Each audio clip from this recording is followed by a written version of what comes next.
Every time you buy something online, a tiny padlock clicks shut in your browser. It is not a picture. It is a math problem, one so hard that every computer on Earth cannot crack it. The lock is built from prime numbers, numbers divisible only by 1 and themselves. You take two enormous primes, and you multiply them together. Multiplying is effortless. 61 times 53 is 3,233. You can do it in a second, and so can any computer, even with primes hundreds of digits long. Now run it backwards. I hand you 3,233 and ask, which two primes made it? You have no formula, only search. And for big numbers, that search outlasts the universe.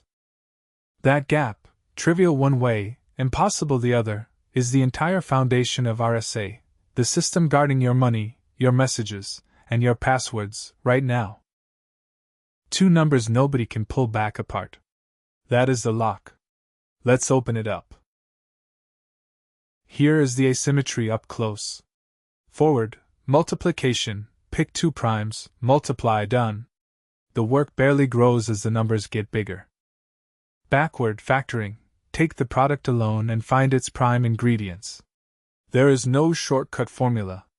You essentially have to try possibilities until one divides evenly. For 3,233, a computer cracks it instantly. For 100 digits, it takes serious effort. For 600 digits, it is hopeless.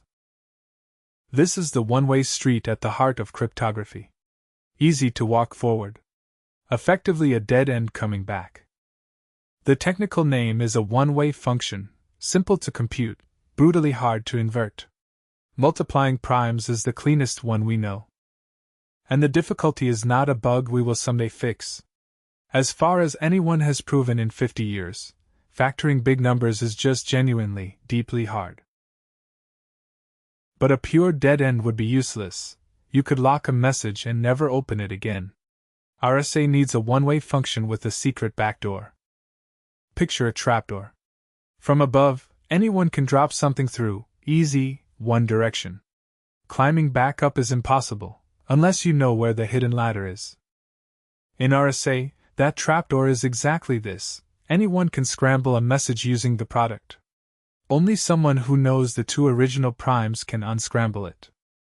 The primes are the hidden ladder. Know them, and reversing the math is quick. Don't know them, and you are stuck factoring, back to the impossible problem. So the whole system rests on keeping two prime numbers secret, while the product they make is shouted to the entire world. That split, secret primes, public product, gives RSA its strangest feature, two different keys. One key to lock, a completely different key to unlock. Your public key is the product, N, plus a second number, E. You publish it openly, on a website, in a directory. Anyone in the world can have it. Think of it as an open padlock you hand out by the thousands. Anyone can snap one shut around a message meant for you. Closing it needs no secret at all. Your private key is a number, D, that you compute from the two primes, and never share. It is the only thing that springs the padlock back open. This is the breakthrough. Two strangers who have never met, sharing no secret in advance, can still send a locked message, because locking and unlocking use different keys. Before RSA, secure messaging meant somehow sharing one's secret key first. RSA broke that chicken and egg trap in 1977. So how does locking with one key and opening with another actually work? The engine is clock arithmetic, math that wraps around. On a 12-hour clock, 9 plus 5 isn't 14, it's 2. You go around and keep only the remainder. RSA does this on a gigantic clock of size n.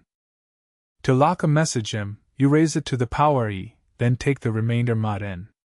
That scrambles it into ciphertext c. To unlock, you raise the ciphertext to the power d, take the remainder again, and the original message falls right back out. Same kind of step, opposite key. The remainder is what makes it irreversible. Information about the original spills around the clock, and without d, you cannot wind it back. Let's run a complete example with small primes, the actual math, start to finish. Take P equals 61, and Q equals 53. Multiply, N equals 3233. That's the public modulus. Then a related number, 60 times 52, equals 3120. Pick a public exponent E equals 17. From E in that 3120, a little arithmetic gives the private exponent D equals 2753. So the public key is the pair 3233 and 17. The private key is 2753. Now let's send the number 65. Lock it, 65 raised to the 17th power, mod 3233, equals 2790. That scrambled number is what travels across the internet. Unlock it, 2790 raised to the power 2753, mod 3233, equals 65. The original message, back exactly.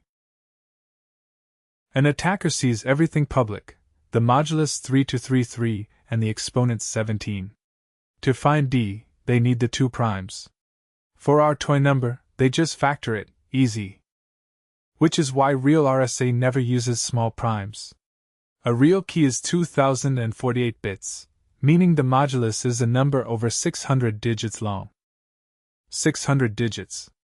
Written out, it would fill most of a page. And somewhere inside are two primes, each around 300 digits, that an attacker has to find. The fastest known factoring methods, on the fastest machines we have, would take longer than the entire age of the universe to crack a single such key. Not 1,000 years. Not 1,000,000. Vastly longer than the 14 billion years the universe has even existed. That is the wall protecting your bank login.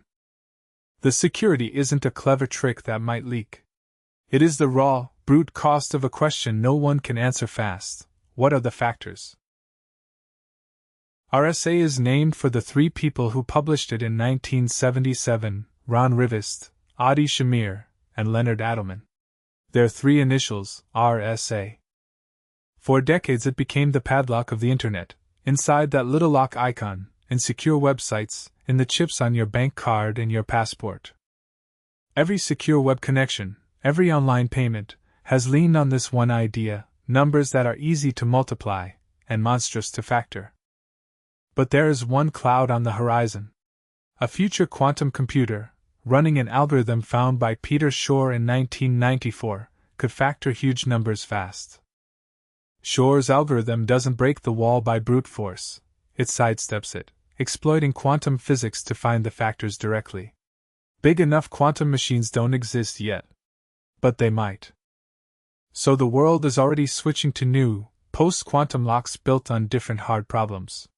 The prime trick had a magnificent run, and isn't finished yet. Step back, and the whole of RSA is one beautiful imbalance.